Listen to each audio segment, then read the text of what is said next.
Hello friends, welcome to our channel. Friends, இன்னைக்கு நம்ம ரெண்டு விதமான முட்டை தோசையை ரோட் சைட் கடைகள்ல கிடைக்கிற மாதிரியே வந்துட்டு நம்ம வீட்லயே எப்படி செய்யறதுன்னு பார்த்தலாங்க. நம்ம சேனலுக்கு புதுசா இருந்தீங்க மறக்காம சப்ஸ்கிரைப் பண்ணுங்க. அப்படியே பக்கத்துல இருக்கிற பெல் ஐகானையும் கிளிக் பண்ணிருங்க. இன்னைக்கு நம்ம முட்டை தோசை செய்யறதுக்காக வந்துட்டு தோசை மாவு எடுத்து வச்சுக்கலாங்க. நமக்கு தோசை ஊத்தும் போது எந்த பதத்துக்கு இருக்கணுமோ மாவு அந்த பக்குவத்துல இருந்துச்சுன்னா நமக்கு கரெக்டா இருக்குங்க. தோசை மாவை எடுத்து வச்சாச்சு. இப்ப வாங்க நம்ம தோசைக்கல்ல காய வச்சிடலாம். தோசைக்கல் நல்லாவே காஞ்சிட்டு இருக்குது. காஞ்சதுக்கு அப்புறமா நம்ம தோசை ஊத்த ஆரம்பிச்சிடலாங்க. இப்ப கல்லு காஞ்சிருச்சு. அப்படியே மாவு எடுத்து ஊத்தி தோசை ஊத்திக்கலாங்க. இந்த மாதிரி முட்டை தோசையை உங்க வீட்டுல செஞ்சு பாத்தீங்கன்னா அதுக்கப்புறம் எப்ப தோசை செஞ்சீங்கனாலுமே வந்துட்டு நீங்க முட்டை தோசையா தாங்க செய்வீங்க. அந்த அளவுக்கு ரொம்ப ரொம்ப செம்ம டேஸ்டா இருக்குங்க. மேலால வந்துட்டு கொஞ்சமா எண்ணெய் ஊத்திக்கோங்க. இப்போ எண்ணெய் ஊத்தியாச்சு.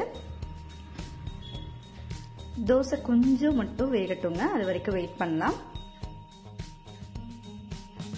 நம்ம வந்துட்டு எண்ணெய் நெய் ரெண்டுல எது வேணாலும் சேர்த்துக்கலாங்க. இப்ப வந்துட்டு ஒரு முட்டைய வந்துட்டு தோசையில உடைச்சு ஊத்திக்கலாங்க. இப்ப முட்டைய உடைச்சு ஊத்தியாச்சுங்க.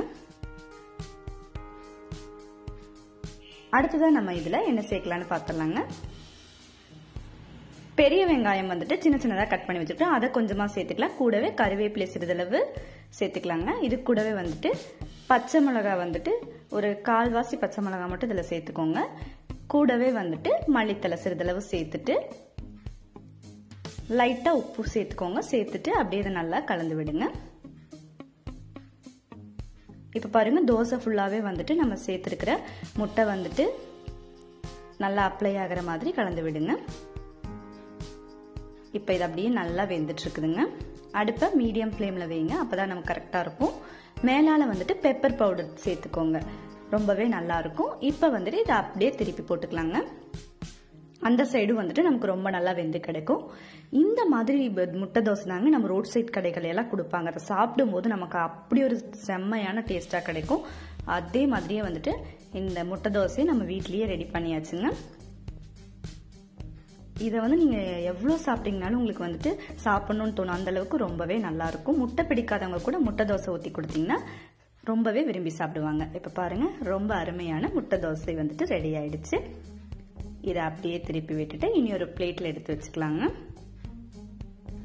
ரோட் சைட் கடைகள்ல கிடைக்கிற மாதிரி முட்டை தோசை நம்ம வீட்லயே ரொம்ப சுலபமான முறையில நம்ம ரெடி பண்ணியாச்சுங்க. இப்ப வாங்க இனி ஒரு முறையில எப்படி தோசை செய்யறதுன்னு பார்த்தலாம். நல்லா வந்துட்டு ஊத்திக்கோங்க. மாவை தோசை மாவை எடுத்து அப்படியே வந்துட்டு தோசை ஊத்திக்கலாங்க.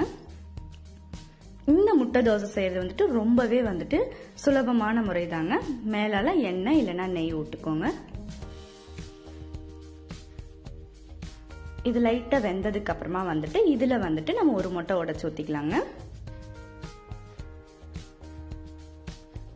மேலால வந்துட்டு கொஞ்சமா உப்பு சேர்த்துக்கோங்க. முட்டைக்கு தேவையான அளவு உப்பு சேர்த்துக்கலாங்க. இப்ப வந்துட்டு இந்த முட்டையை வந்துட்டு தோசை ஃபுல்லா வந்துட்டு அப்ளை ஆகிற மாதிரி கலந்து விடுங்க.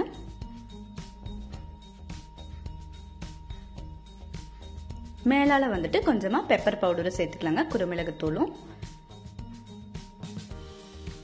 இது அப்படியே கொஞ்சமா வெந்து வரட்டுங்க. ஒரு சைடு வெந்ததுக்கு அப்புறமா வந்துட்டு இன்னொரு சைடும் நம்ம திருப்பி போட்டுடலாங்க.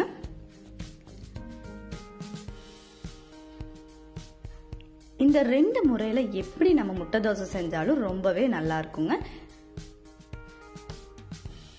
அவ்வளவுதாங்க. இதை அப்படியே நம்ம எடுத்து சாப்பிடலாம். ரெண்டு சைடும் ரொம்ப நல்லா வெந்து கிடைச்சிருக்குது. நம்ம ரோட் சைட் கடைகளை கிடைக்கிற மாதிரி முட்டை தோசை செஞ்சாச்சு. உங்க வீட்லயே மறக்காம இந்த வீடியோ பிடிச்சா லைக் பண்ணுங்க, ஷேர் பண்ணுங்க, கமெண்ட் பண்ணுங்க.